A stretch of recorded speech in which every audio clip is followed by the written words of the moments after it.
Hey guys, welcome back to part 2 of the results from our Golden Griffin mine. A couple of weeks ago, we went over to the Golden Griffin mine with mine operator, Standing Bear Logging, Dan Hurd, Bobby with How Not To, and we did a lot of really cool stuff. We had an excavator, we were scraping the veins, we were taking samples. Last week, we crushed everything, we processed it through the system, got it on the shaker table, panned it out, found some really nice gold in a few of our samples. On today's video, we're gonna smelt it down, get it weighed out, figure out how many ounces or grams per ton we have, and figure out if the Golden Griffin is really gonna be worth it in the long run. So let's get started smelting, we'll see what we can find. All right, here's what we have. We've got our concentrates here from 4 different runs. This is our first run. This is the Dan Hurd panning tailings run. This is our third run, which was the most weight by bags. We did 700 or 800 pounds. And then this is the last run from the alluvial drift. We're gonna do them in order. So we're gonna start with our first run, which unfortunately was the lowest grade run. So let's start here and then we'll work on Dan's, which has a nice little pile of gold right here, and the number 2 cons, which might have some additional gold. All right, I'm going to cheat. This is our number 1 cons. There's not very much there. I'm gonna weigh this, tare it, and then our cons weigh 87 grams. All right, let's mix up some flux. All right, so what I like to do is I'm gonna add soda ash right to the concentrates. I'm going to add the same amount of soda ash as is in our weight of our cons. So I'm looking for 90 grams, 100 grams of soda ash.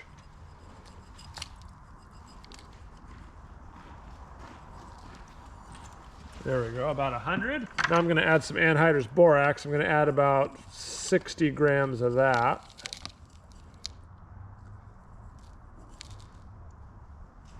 There we go. And now some silica sand. We're shooting for about 40 grams of that. And if you guys are interested in more smelting videos, I've got a whole bunch of online tutorial videos about how to smelt, why I'm using certain flux ingredients, all that kind of stuff. But I'm not going to go over it all on this video. Now I'm going to add bismuth oxide to this. This is going to act as our collector metal. Some of the other samples have a lot of galena in them, so I probably won't use collector metal in the other ones, but this one I'm not sure has enough galena to act as our collector. So I'm going to add some. There's 20 grams of bismuth. So now we'll mix it up.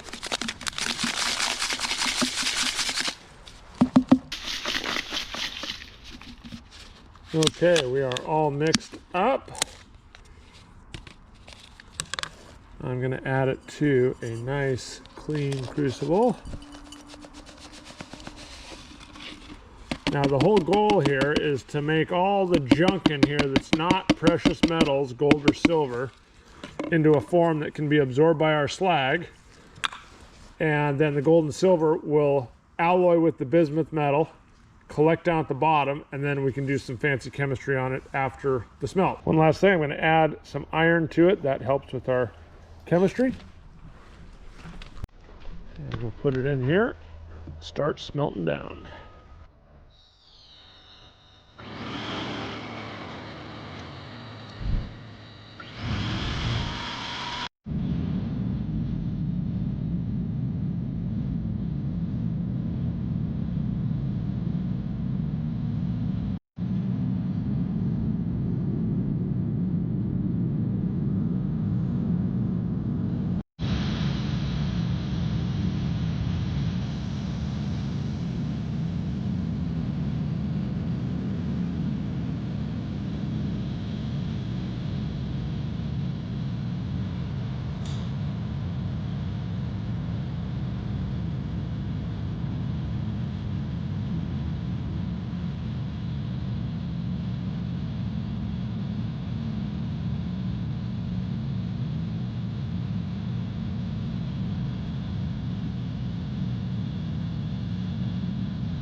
We just got done with that first pour.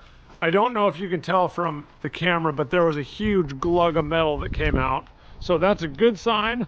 I probably didn't need to add any bismuth, as there's probably enough lead in there that we've got lots of collector metal. The thing that I always forget that I'm going to remind myself and everybody else is that when you mix lead and bismuth, the melting point of that alloy goes way, way, way down, like 200, 250 degrees Fahrenheit.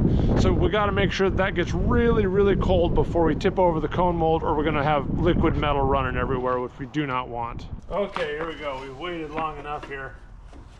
We're going to get this thing dumped.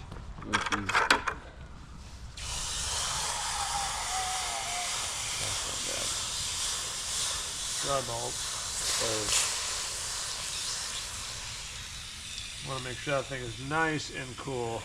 I'm just going to set it in there. That should be, famous last words, should be cool. It's still, see, it still evaporated pretty quick right off the surface. That means it's over 200 degrees. Yeah, it's still a little too hot. I want to make sure that thing's like room temperature. Okay, give it another minute or so. That's cold enough for me. Okay, let's take it over here and we'll dump her out.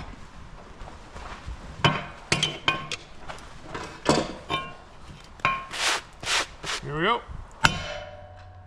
Oh yeah. So right here at the top of the pyramid. There it is. There's our little metal button. And it's a great smelt because there's no matte layer between the metal and the slag. We got slag goes all the way down to the button. Might take a little work to get it off of there, but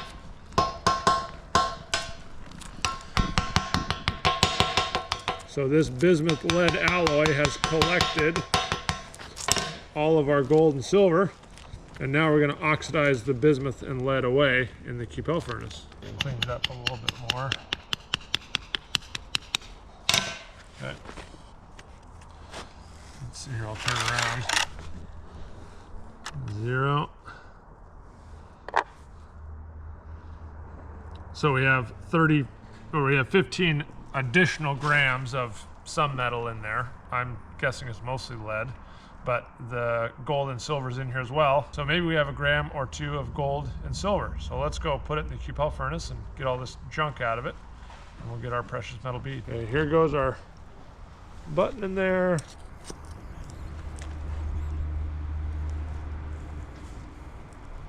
Nice shiny liquid.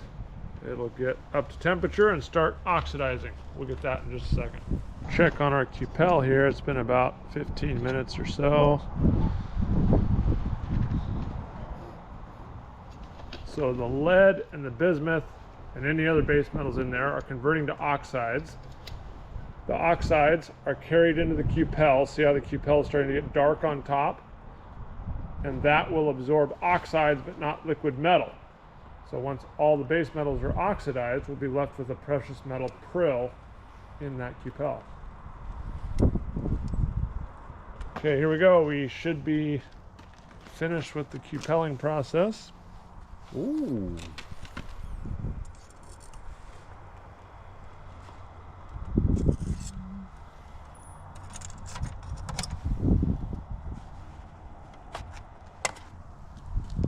Awfully silver.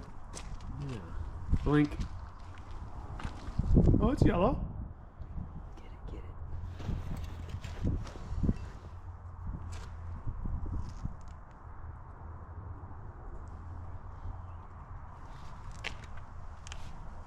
Yellowy. Okay, let's take it over and cool it down. That's actually pretty yellow. Yeah, that's not bad. I think that's 75-80%. Don't you think? 60-40. 60-40? Yeah. 60 is pretty white, actually. We'll say 60-40. Okay, let's see. How much do we process? 384 pounds or something? Yes. But we took out 50. Yes. So let's call this 335. 335 pounds. 0.76, so call it 0.75 grams. Call it half a gram of gold. Now I gotta do, yeah, I got 3 grams a ton. Yeah. That's about standard, right? Those are my numbers. Those are hairy numbers. Those are my numbers. Yeah. Well, that's 3 grams a ton. That was our first test on the west of the fault, yes, on the north vein. Yep. We have significantly more gold in the other ones. This was kind of our dud, so I have high hopes for the other ones. So let's get started on those next. We're just finishing up our first gold refining sample here. We're doing 100 grams of gold fill. Harry has worked literally day and night on this for the last couple of days. Here's the results from it.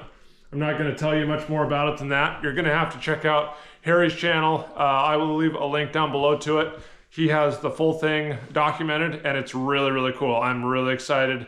We're starting to get our gold refining system set up, and we're just taking our first steps, and we have gold and silver at the end, which is totally awesome. All right, now we're going to work on Dan Hurd's panning concentrates next. This is the 105 pounds, both crushed, concentrate on the table, and Dan's panning concentrates all mixed together. We got to take off about 30 grams. There's 570 grams of concentrates here. So we've got to mix up about 1,000 grams of flux. I need to move to a larger crucible. This number 10 is what we're going to be using. So let me mix up some quick flux here, and we'll get it in here and in the furnace. So for this one, we're going to do something a little bit different. I did some research on the interwebs about that bright yellow mineral we're seeing along with the gold. I think it's cerussite, which is a lead carbonate. So I don't want to take all that lead carbonate and convert it to lead metal, because that will just have a huge block of lead that we got to cupel away, which that's just a waste of time and energy. So I want to separate that into the flux, because it's already a carbonate or an oxide, and it will be dissolved into the flux. So I'm going to use a little bit different strategy on this one. I'm not going to add nails. I'm going to force the sulfides that are in there into a mat, and I'm going to try and keep all the oxides right into the flux, and then we'll do a second smelt, which should be much smaller, once we get all the carbonates and the oxides out of the way, and then we can just focus on getting those sulfides and precious metals converted into our butt. And so to do that, we don't need as much soda ash, because we're not going to be reducing the base metals to metal and the sulfides to metal. We want to put everything into the flux. So I'm going to use let's see, can I pour this? I think I can pour this. I'm going to use a pre-mixed flux from Legend Mine Supply. I'm going to add about 1,000 grams, so twice the volume of, this is not a very good bucket for pouring, twice the volume or weight, I should say, of our concentrates. And let me show you what this is made up of. Here is the makeup. So a little bit of soda ash, a lot of borax, a little bit of silica, and quite a bit of potassium nitrate. So that'll help oxidize the sulfides that we have. We will probably end up with a matte layer. I'm hoping we don't have too much oxidizer in there that's going to boil over in our crucible. So this is a little bit of an experiment, and it's the experiment with the sample that has the most gold. So let's see how it goes. Okay, here's our wet, sloppy concentrate mess. It's a little bit tricky when you're dealing with really heavy sulfides like galena or carbonates like cerussite, because this is, all the chemistry is based off molar mass, and the density, hold on, I'm trying to talk and do stuff at the same time. The density of the lead is so much greater than like quartz or anything else that it kind of throws off the flux recipe a little bit, my 1-to-2 ratio that I typically use, but that's okay. And we'll do our little witch's brew here, mix all that up. I'm sure lots of people are yelling at their computer right now about how inefficient this is, but it works for me.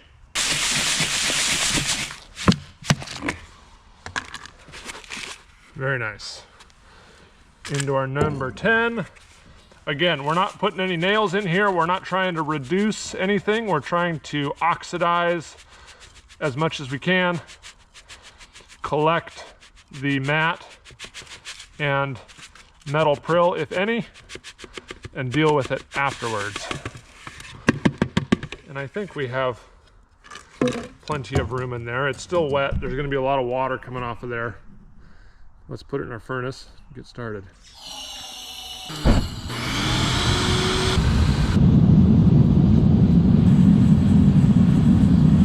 All right, we're just getting ready to pour our second batch of the Dan pocket. We'll call it the Dan pocket.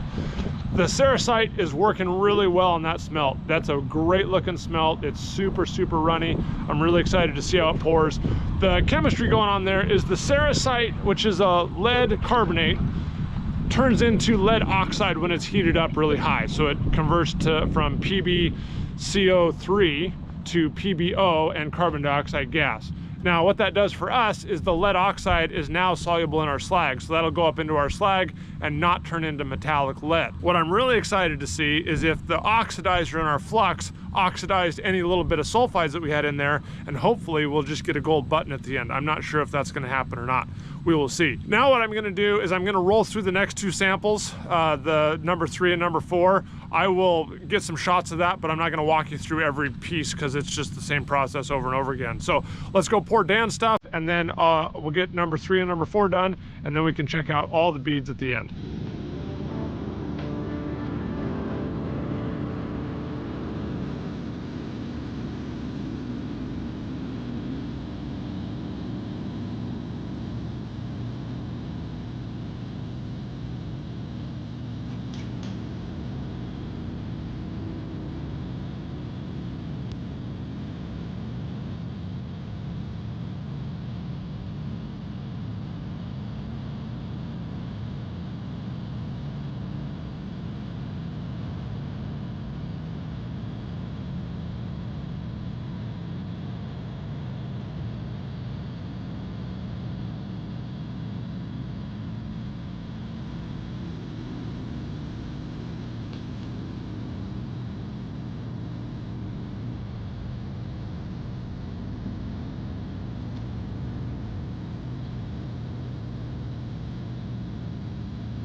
One other thing I'll mention here while we're waiting for the number 3 to smelt down and pour, Harry and I saved out a bucket of material from the crush.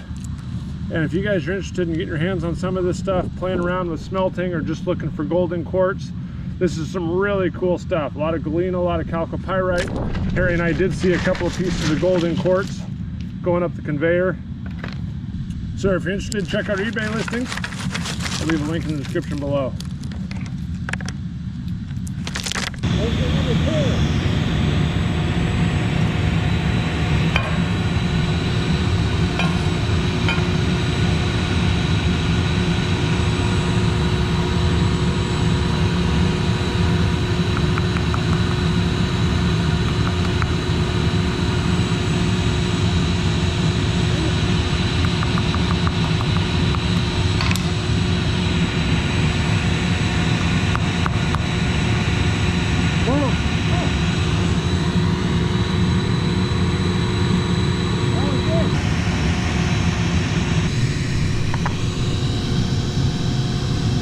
Grams?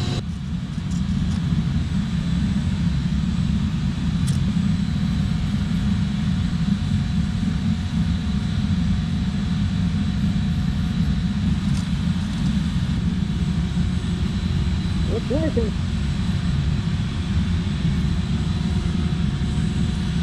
All right, the cupel is ready for our second test.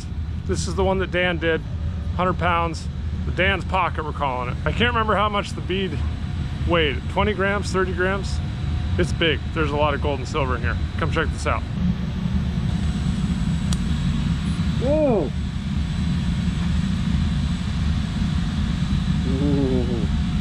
Whoa. 100 pounds! Whoa!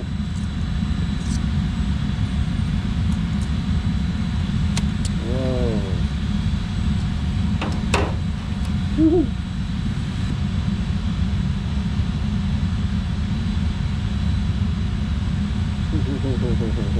Oh yeah!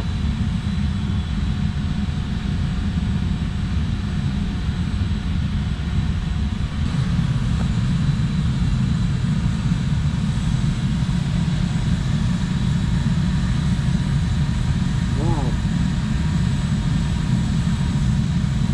That's a big bead! That's a big bead!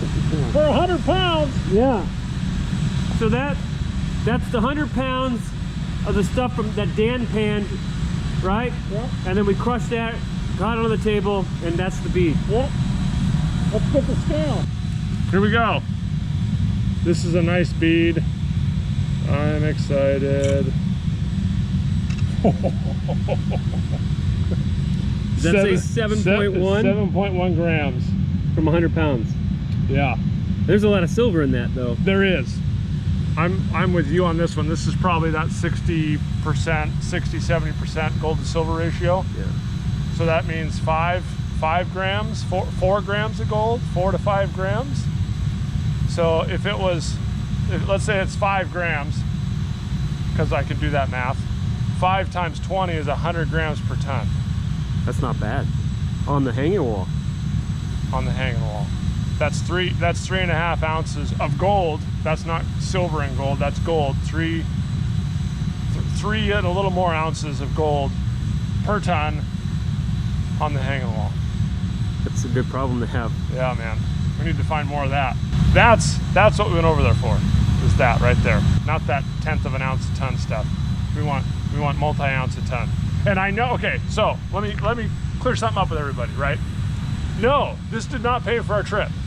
The goal of the trip was not to make enough money to pay for the trip, right? We spent 4 days over there, we rented an excavator, did a bunch of stuff, spent a bunch of money, right? The goal was to find out where this is. And now that we know where it is, we can go back and get a ton of it and come back with 3-4 ounces of gold. This was a prospecting, exploration, testing trip. So I don't want to hear a bunch of comments about how, oh, you can't make any money doing that. No, you're right, you can't, because that's not what the goal was for this trip. This was for finding the high grade stuff, where it is, and now we have, and we'll see what the other two come out as. But I mean, I'd stop here. I'd say, yeah, we're good. Stop everything, go back. Harry, get in the truck, let's go back over there. All right, we'll get these beads all cleaned up too and show you all at the end. But I got to send Dan a picture of that right now. He's gonna like that. Oh yeah. Also, that does not include the gold specimens that he took with him to clean up and test. That's correct. So there's more gold that came from that same spot than what's in your hand. And we actually picked out a couple yesterday, yeah, didn't we? Yeah, we pulled out a couple specimens out of there. Those will probably go on eBay. That makes me happy right there. That's what we went over there for. I can tell you're excited because your speech picks up faster when you're excited. So you're not like, you're like, oh, we got like 1/2 gram here, you know, like, nope. The tone of my voice has changed. Yeah. That's awesome. That's really cool. 100 grams a ton. All right. I gotta send Dan a picture.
I think it's ugly.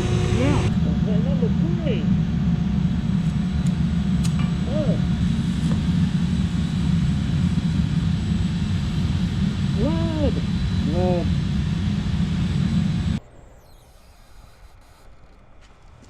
Okay. Come on. Oh, it's close. Whoa. It's big. Oh boy. Oh, that's nice.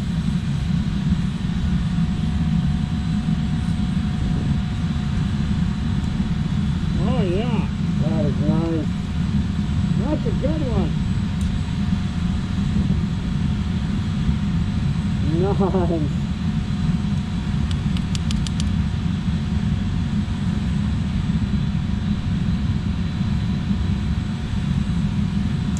Wow.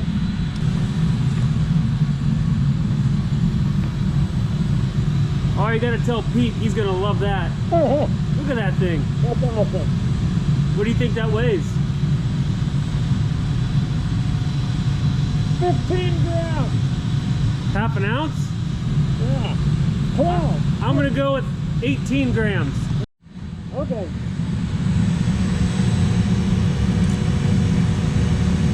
Oh! Yeah! Yeah! Yes! Yes! That's awesome! Yeah!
Oh, going big. Yeah, you're not supposed to do this, but no. I'm doing it. No, it's not done yet. Not done. False alarm. Oh yeah. Wait, there's a button in there. Yeah, that's beautiful.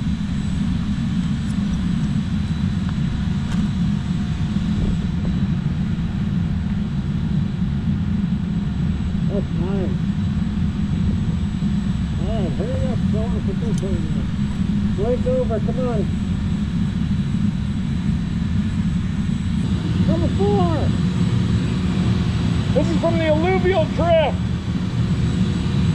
Oh! Yeah.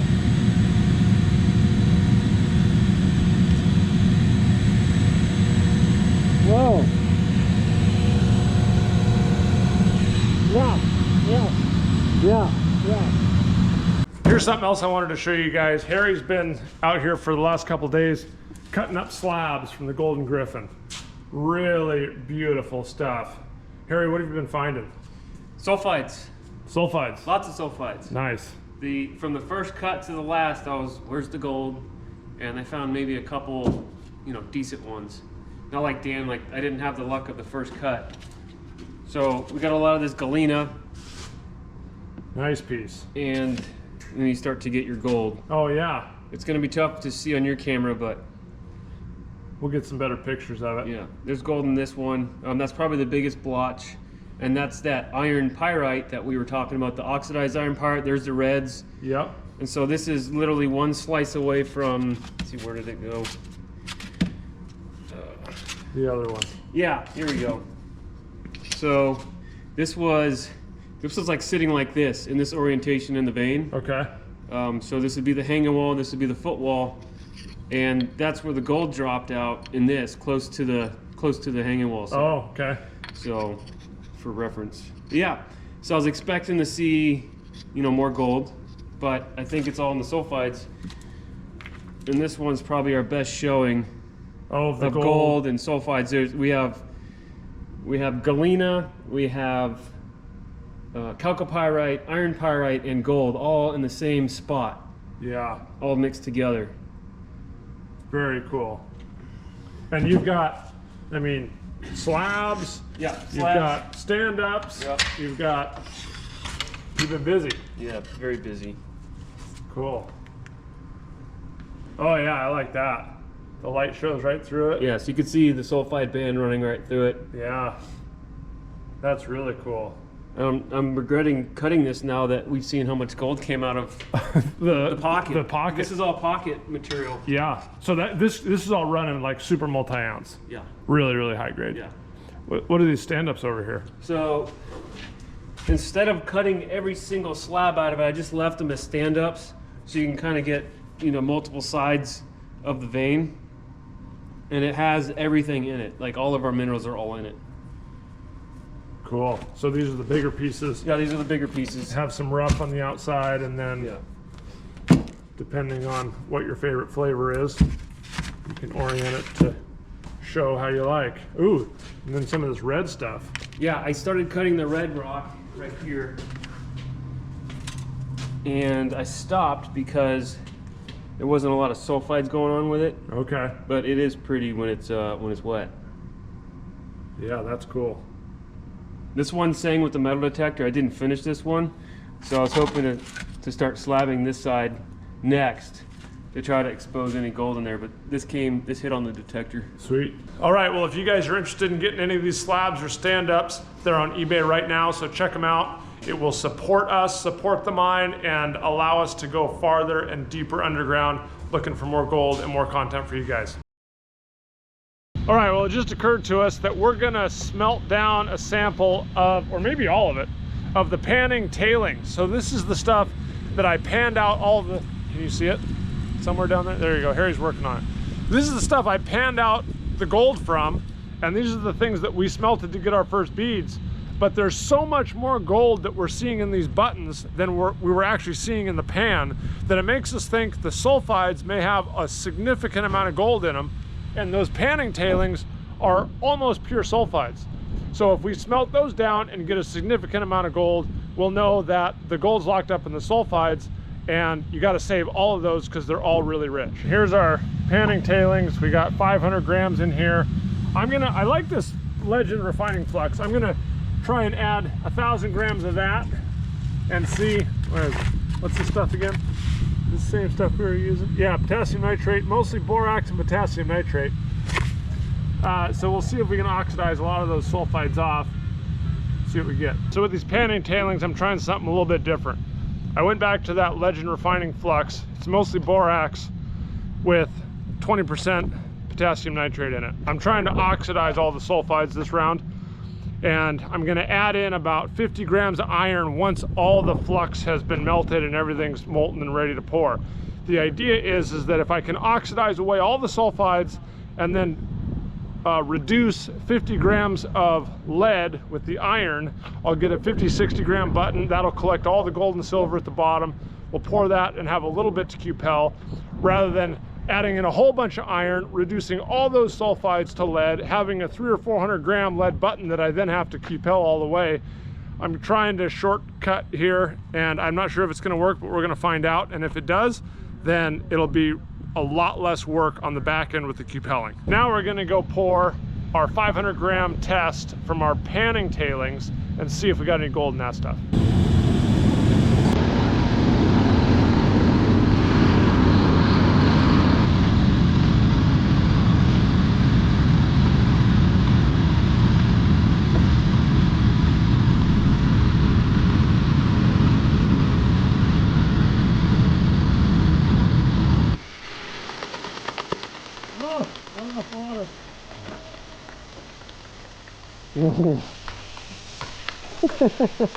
See how good we are at panning. Yeah. No, it's not accurate statement due to the sulfide volume. Okay. Still pretty hot in the middle there. Yeah. That's okay. Really, all we care about is this stuff in the bottom. It smells like sulfur, so what my concern is that we're gonna have maybe a little metal button and then a big layer of matte. because I wasn't able to oxidize everything, and it smells like that. If that's the case, then we'll have to reprocess all that matte. But let's tip it over, see what we got here. Is that our bead? That's our, no, see, so there's the lead. And there's the matte there. And there's the matte. So the oxidizer, there wasn't enough oxidizer to oxidize all the matte. Whereas when we do the whole iron and soda ash trick, that's when you get enough, that's when you can convert all of this to lead metal and you just get a bigger butt. So what that means is we'll cupel this. There should be most of the gold and silver in here. There's probably a little bit in here. Do we really want to resmelt that? Probably not right now. I just want to see what's in here. There is some precious metals in the matte, especially if it's lead matte, galena.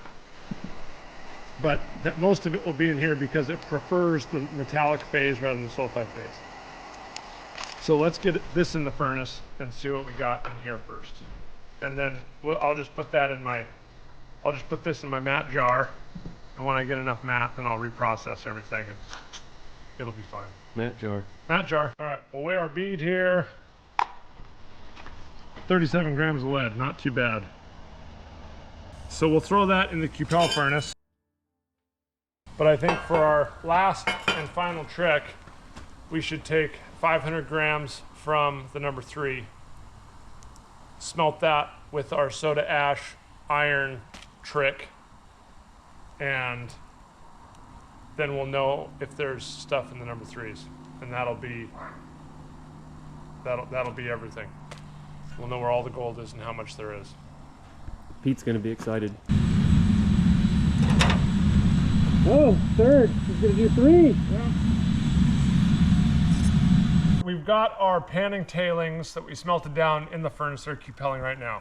We were gonna wait to see what that turned out to be, but I don't really care. I just wanna see what's in the number 3s. So I have 200 grams of our number 3 concentrates here.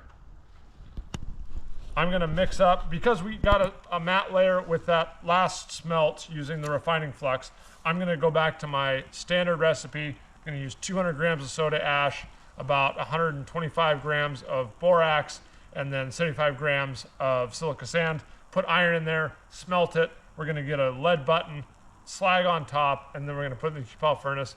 Then we'll have all the gold from the number 1 concentrates. We'll have an idea what's in the panning tailings from number 1 and number 2, and then we'll figure out how much gold's in the number 3, and then we should have a pretty good representative sample of where all the gold is and how much we can recover if we were to go into production on the Golden Griffin mine. It's a Kinross problem. It's a Kinross problem.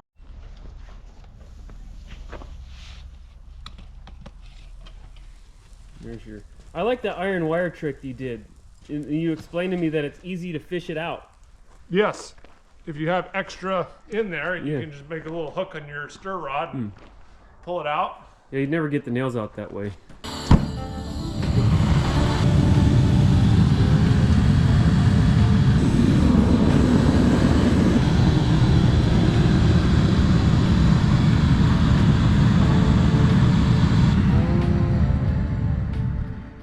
Here's our panning tailings, right? Panning tailings.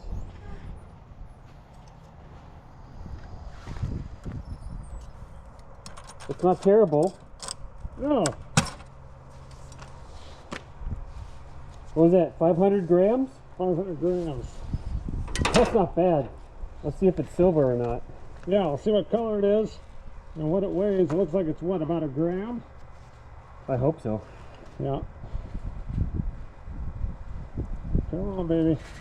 There it goes. Hopefully the camera caught that. There it goes. It's got some gold to it. Yeah, not bad. Okay, so our panning tailings. Panning tailings.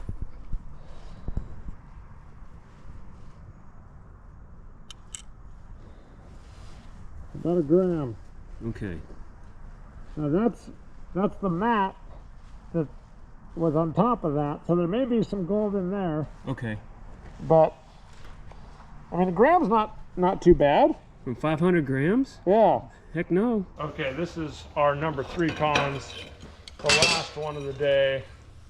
Oh boy. Is there lead in here? Oh, there's no bead? There's no bead. Oh no.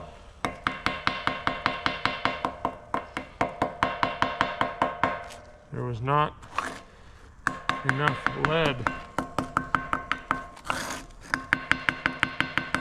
to reduce and collect. Huh. Interesting. Yeah, there's no nothing. It's just iron pyrites then. We could grind it all up, re-smelt it with some collector metal, bismuth oxide, and that would ensure that we collect the precious metals down at the bottom. What that tells me is even if, like for example, if this was our panning tailings bead, Yeah. if that much gold was in this, it would have collected at the bottom in a little button. Yeah. All by itself. Without a All by collector itself without metal. a correct. And so that tells me that there's just not very much gold in the number 3. There's enough gold in the number 2 panning tailings that I'm gonna do another part to this video, part 3 of the processing of the overall video, whatever, how many, this is like part number 7 in the whole series. I'm gonna do another part where I process that whole pan of panning tailings because Harry and I figured there's about $500 worth of gold and silver in that pan still, and that's worth recovering. I can do that in half a day and it'll pay for my time and the materials. While I'm doing that, I will try a number 3 smelt again with collector metal and see if I can collect the precious metals and get an idea of how much is in that number 3. But what this is telling me right off the bat is there's probably not enough to, it's not as rich as that pan is, and the pan is about as low as I would go for value, for value per volume. I'm curious if you were to take the number 3s and reconcentrate it on the table, if maybe there'd be enough of the galena and the chalcopyrite that was bearing the gold into that, but it didn't look like it. It just looked like it was all iron pyrites, quartz, and that red oxidized iron sulfide. Yeah, it'd definitely be worth trying. Yeah. Because because the Golden Griffin is so rich in gold that you can't see, right? The beads we were getting were so large, there was no way there was that much free gold in there. So it's tied up in the sulfides somewhere. The table's doing a really good job of concentrating those high-grade sulfides into the number 1 and number 2.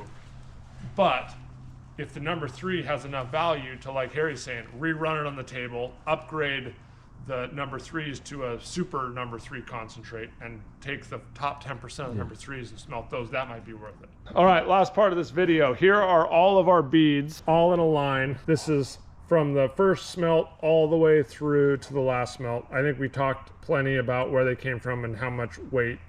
But we're figuring that if you put all these together, the Golden Griffin would average about 1 to 1.5 ounces of gold per ton.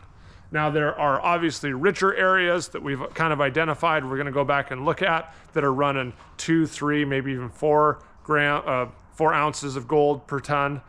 But I think for just averaging the whole vein together, going up there with an excavator, ripping it open and just taking 1,500 pounds roughly of ore back here and smelting it all down and getting 30 grams of precious metals, 20, 22 of those being gold, that's really, really good. I'm really encouraged that the Golden Griffin has some really good gold there, and it definitely warrants a trip back. The last thing I want to do in this video before you guys all run away, I want to take all these beads and melt them down into one big button. So let's do that now. Okay, we're going to take our melt dish and add all of our buttons.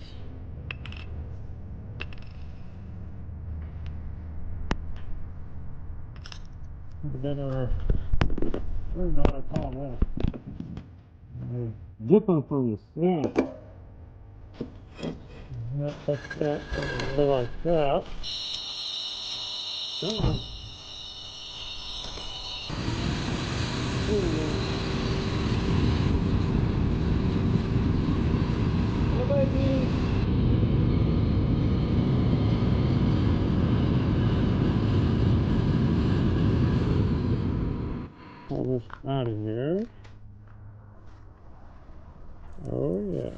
It's gorgeous. When it cools, I'll be ready. There it goes. I see the crystals growing. Yep, they're forming. I gotta get it before the borax gets too solid. Yeah. There it goes. And it's plastic. That's hard. All right. Oh, Oh, glued itself in. oh, come on! Oh, There. got it. Quench it. Quench it. Water.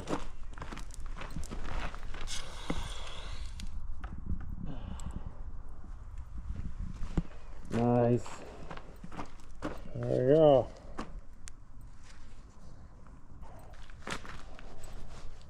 Yeah. A lot of work went into that button. That was a week to get that little dude. Yeah. Yeah, solid 7 days, right? So travel, work Yep. there, screwing around, travel back, crushing Milling, it, yeah, smelting. smelting. Yeah, 7 days. 7 days. It's a for 7-day button. A 7-day button. It's my first 7-day button. Yeah. Man, that's awesome. How heavy is it? It's heavier than you think it should be. I like how the glass is all green on there. Mm-hmm. All right, put it on the scale. Does your scale even go that high? Not that one. No? This one over here will. We gotta go to the big one. 31, not Yeah, bad. nice. 31. Just need a 0.1 in there. Yeah, just need a 0.1. Exactly an ounce, a troy ounce. Nice. I bet that it's in the slag or the mat. The mat, it's in the mat. Your 0.1's in that mat right there. Yep. Cool. Yep. That's pretty neat. Well, there you have it, guys. 31 grams of gold and silver from the Golden Griffin mine. I am so excited that we were able to recover that much gold from about 1,200 pounds of rock.